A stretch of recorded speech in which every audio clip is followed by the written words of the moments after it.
अगस्त 15 तारिख आमको पूर्ण स्वराज मिलता स्वाधीनता मिलता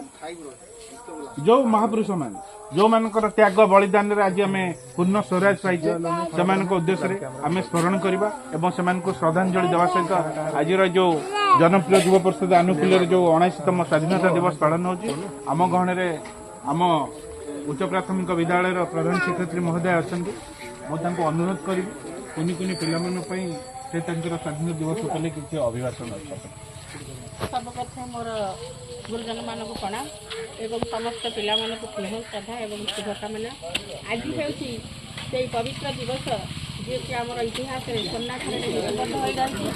सूर्यचंद्र था पर्यंत आम यही दिवस को एमती पूर्ण आनंदर सहित पालन करुवा आमको जनप्रिय युव परिषद जो सुजोग देती मोर से बहुत कृतज्ञता कारण से सहित आम छोट छोट पिला